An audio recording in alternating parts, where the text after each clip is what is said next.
Hi, everybody. Thank you for coming. My name is Brian Fisher, and I'm the manager of the Media Relations Division for the Prince George's County Police Department.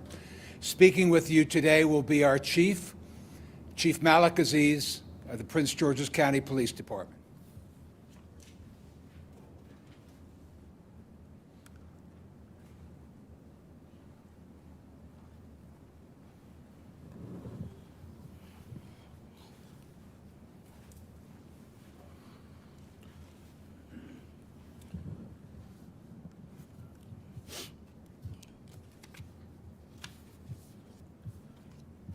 Good evening.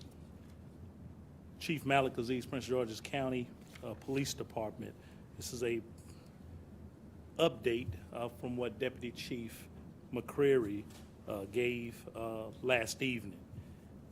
So I want to thank you all for being here as we discuss the arrest of the suspect who went on a violent crime spree in our county yesterday evening. She is 31-year-old Tanae Stallings Brown of Baltimore. Earlier this afternoon, the agency put out a release detailing the multiple crimes she committed. Over the course of 1.5 hours, Stallings Brown intentionally struck multiple pedestrians with her car and also stabbed 2 victims, one adult male and a 15-year-old girl. Both are critically injured. The teen's injuries are considered life-threatening. Through various investigative techniques, detectives were able to identify the car in each of these crimes, which was a dark-colored Chevrolet Malibu. The vehicle was tracked and located in Baltimore. At approximately 10:50 p.m., with the assistance of Baltimore Police Department, the suspect was observed entering the car. A traffic stop was conducted in the 2300 block of Washington Street. Officers took Stallings Brown into custody and transported her back to Prince George's County Police Department. The car she was driving had significant front end damage and a damaged or a smashed windshield. The crime Stallings Brown committed occurred across 3 different Prince George's County police divisions. Commanders and investigators in each of these divisions worked aggressively to interview victims and witnesses and attempted to locate any video or images of the suspect. Investigators were able to determine the crimes were all linked and committed by one female suspect. Within 6 hours of her first crime, PGPD detectives identified, located, and arrested her in Baltimore. I'm proud of each of these officers and the fine work that they continue to do. They work with determination to arrest the suspect who would so brazenly come into our community and cause harm to 6 innocent victims. We sincerely wish each of those victims well in their recoveries. Many residents in our community and even the most veteran officers in our agency have been asking why. Why did she do this and then return to Baltimore? Why was she in Prince George's County? We don't have an answer to that right now.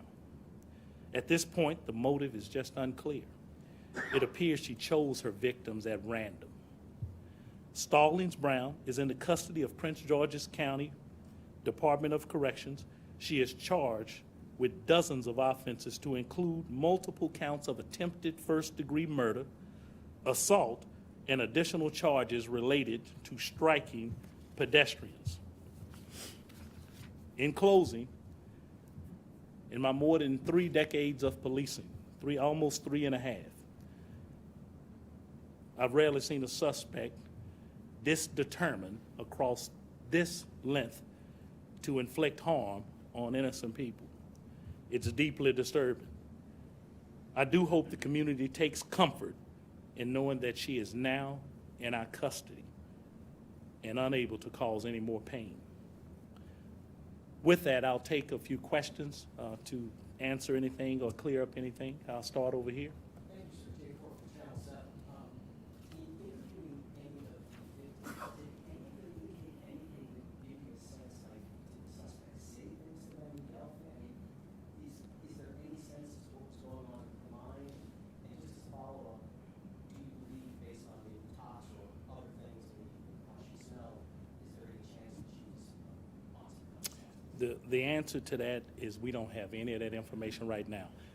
It's a good question, but here's is what's in front of that. We have a 15-year-old girl, you know, who have serious injuries right now. So we want to give her and her family space to make sure that she recovers from this tragic, you know, traumatic incident. And the other victim, being an adult, which officers who arrived on that scene were able to deliver what I believe is life-saving first aid. And we'll know more as their conditions improve. At least that's in our hopes and thoughts and prayers, that we'll be able to glean any more information that would lead us to what was actually going on in the mind of this individual, for that individual, for Stallings Brown to commit such a horrific act in Prince George's County. I'll get over here first, and then I'll move back here and here. Thank you very much, Steve. Ms. Andrews, what more can you tell us about this suspect? Does she have any sort of criminal history, and have police ordered toxicology reports? Does she need to cooperate right now? Well, that is part of the investigation, and yes, she does have a record from what we have found. The unofficial record of criminal history, she has incidents going back to at least 2011 for different incidents. So she does have a criminal history on record in the city of Baltimore, at least one, and multiple offenses. And so we're looking at that. Part of the investigation is for a normal investigation, I would say, for us to order up all reports and things that would lend a hand to the intelligence of the investigation. So we're working through those things right now. It's still early, and we have a lot of work to do. Right now, we are thankful that we were able to bring her into custody in such a short amount of time with the help of our determined and diligent officers and the help of Baltimore Police Department. Almost. Any sense that she is being cooperative? Not at this point. Okay. Step over here, and then back over here. Thank you. Is it your understanding that she came from Baltimore to Richardson to commit this, or she was already in here? Well, we don't fully understand that at this point. We have really no idea why she was here in Prince George's County. We have a belief that she came down from Baltimore and went back, but that would be speculation on our part right now. We have no other place to put her at this time. I'm sure our investigators are going to find that. They're going to come to some determination or some conclusion that would warrant why was she in Prince George's County and where did she come from. Again, we have some of the best investigators in police, and they're going to put these things together. Were you also able to find any weapons? Not at this point. Not at this point. So they're not recovered? We haven't recovered that weapon at this point. I just want to make sure I heard your answer to the previous reporter that she's not cooperating. Is that what you're saying? Yeah, I don't have that on my records here that she is cooperating at this point. I have my team behind me, so I'm, if they've gotten some information that, is gleaning. I don't think we like to lean on the side of too much speculation if people are cooperating or not, because I think we would have the answers to why she was here, why was she stabbing, innocent people and some other things. I think we would have all that information.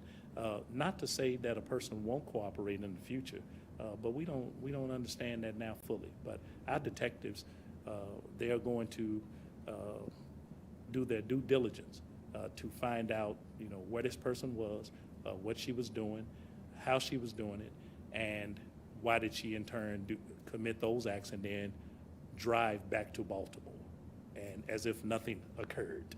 It's a pretty strange ordeal. The question I want to ask, they've been answered for the most part. The cab driver, so could you just clarify, so he was just there and she kind of flagged him down, so to speak, and was he stabbed like in his own car?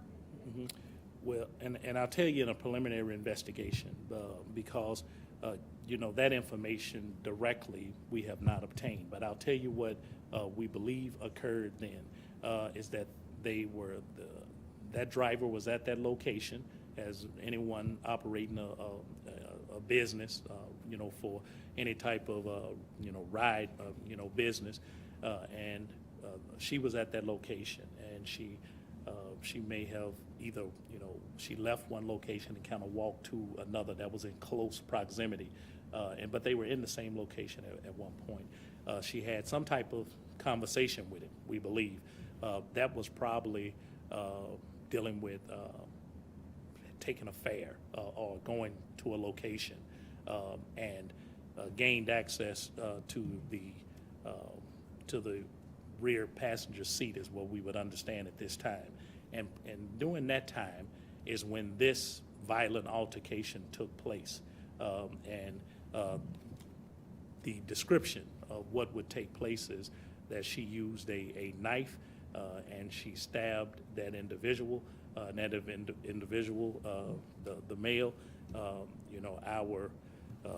he has great resolve that he was able to, give a struggle and prevent further injury if it wasn't horrific enough, and make it back inside the location where police could be called to the scene, which we're already actively looking for this individual, and where we administered life-saving first aid to that individual. So it happened really fast. We don't know all of the details to that yet, but we know that we believe she was requesting some type of fare.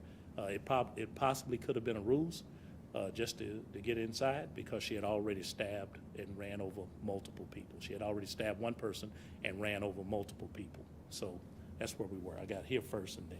Jeff, on the Washington Post, is there any indication there were additional victims? I know you said there were 6 victims. And was she working alone, or any indication there was another person working with her? We don't have any indication at this point that anyone else was with her. I know that came up yesterday in some kind of, someone was speculating about, did she have an accomplice or someone who was in the car with her. At this point in time, we have no one else. That is a point we're looking at. We're going to make sure that she was alone, if anybody was with her, since it has come up in the investigation. But we don't have any intelligence or any information that would indicate anyone else is involved besides Stallings Brown. And any additional victims, or just? No, not yet. While we're talking about additional victims, usually a 911 call takes place or somebody is calling us to the scene. These are the reports that we got. But I would urge our residents, if anything occurred with that Chevrolet Malibu yesterday in any kind of way, no matter how insignificant they believe it to be, that I would urge them to give us a call.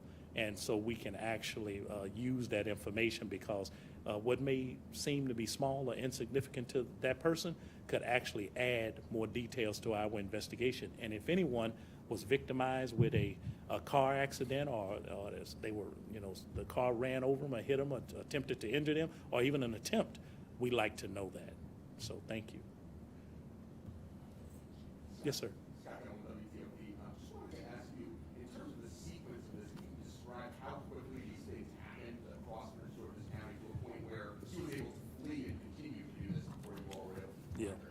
Well, let me kind of explain. I mean, unless you want me to go over the, you read the timeline? Yeah. Okay, so I won't read the timeline again. So, and it's posted.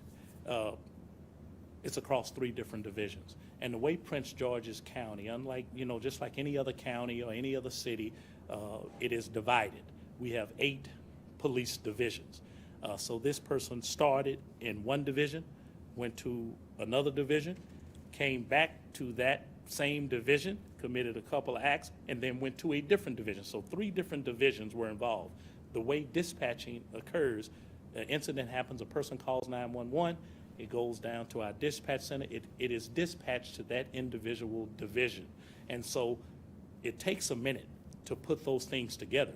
Now, behind the scene, Deputy Chief McCreary goes over the Bureau of Patrol when he is receiving this information from all of his commanders, because those are significant incidents to us. And then that quick intelligence would say, this is a description. Wait a minute, that was a description on this one. Meanwhile, officers across divisions are talking back to dispatch.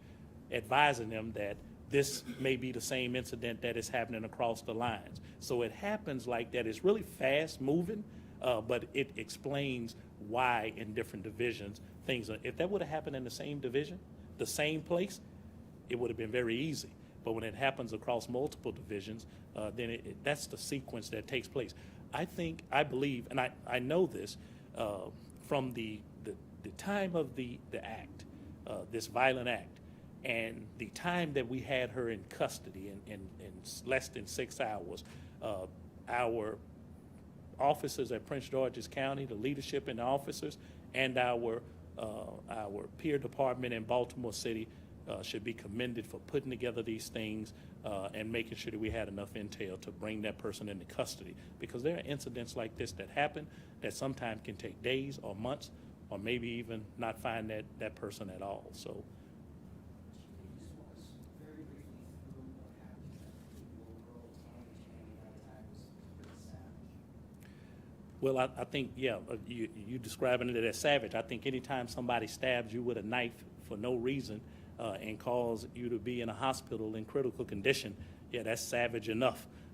You know, I don't have any other adjectives to describe for what Stallings Brown did to a 15-year-old.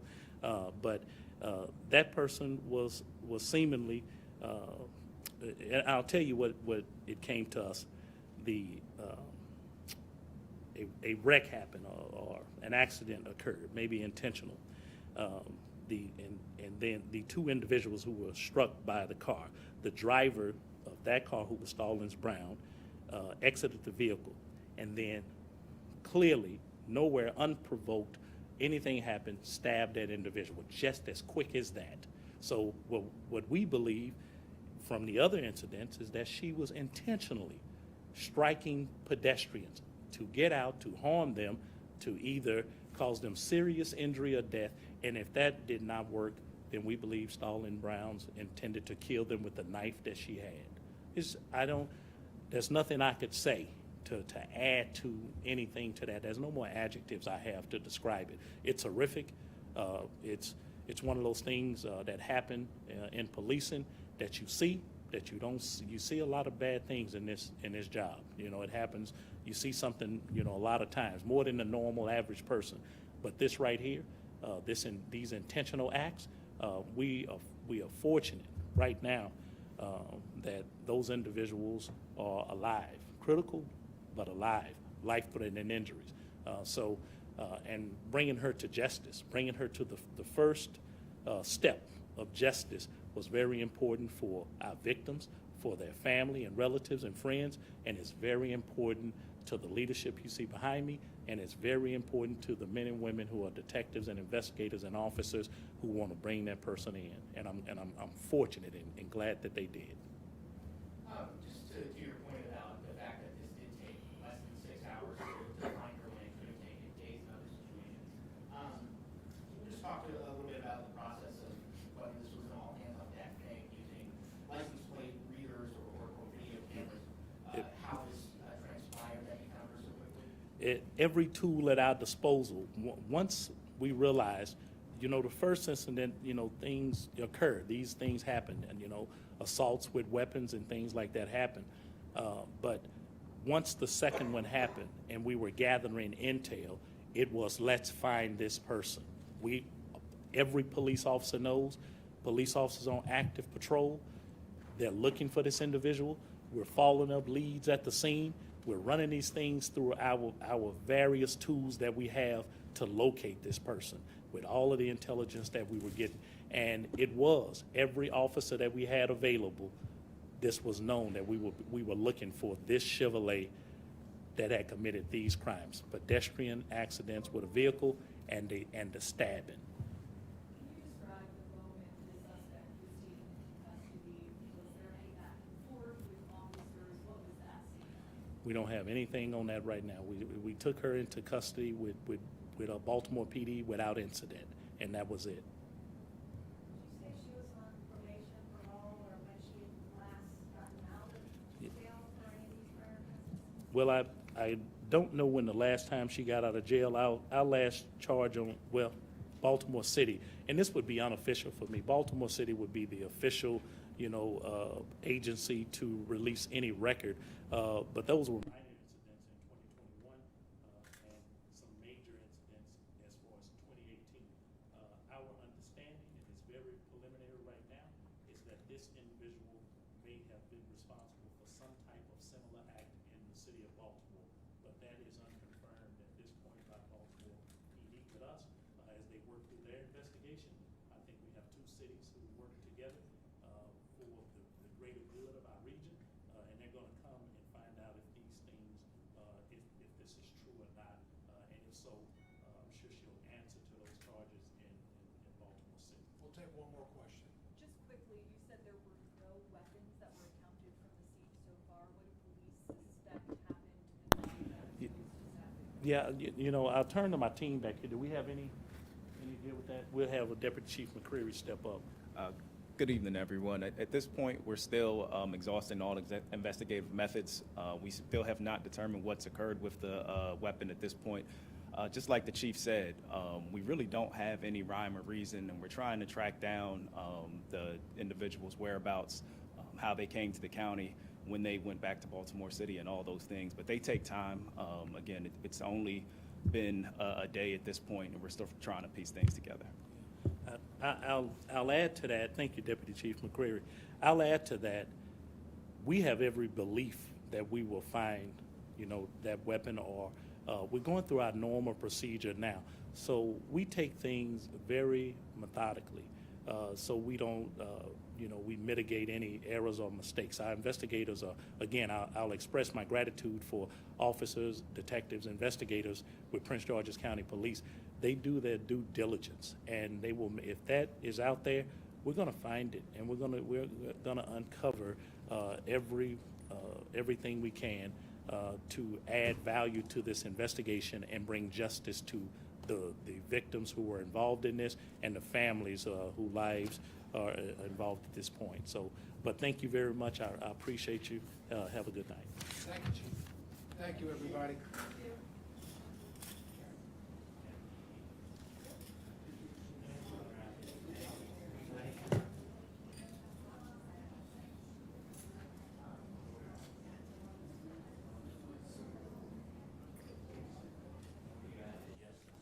If you can't cut this in that time, just do, yeah, so why don't we do this? Yeah, we're just gonna do a VOSA. Let's pull,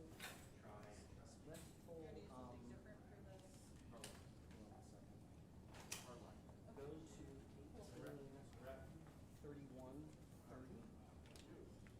Do that real quick.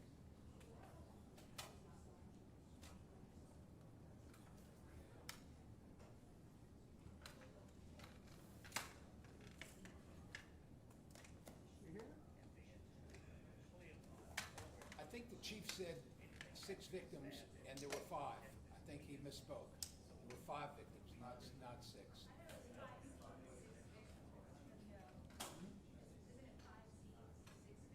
I believe it's 5. I just checked with the deputy chief. There were 5 victims. The release earlier said 6 victims, so that is. He said 6. Okay.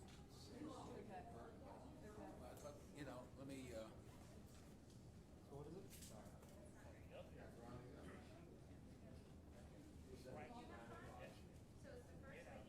She was intentionally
need to, what?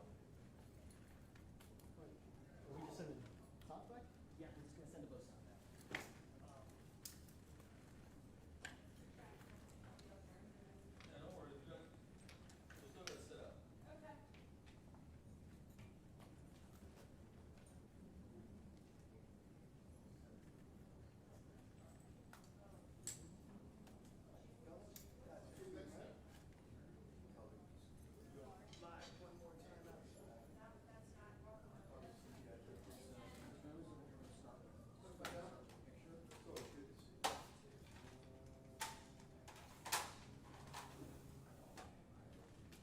Put that down for 4 or 5 seconds. Then go to what it says. You think it's the best scene.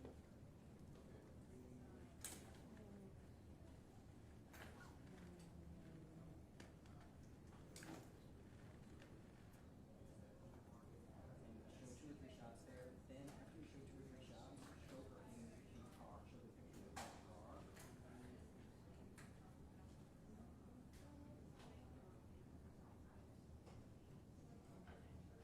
And then pad it out. And I will count this up and let you know how long it is.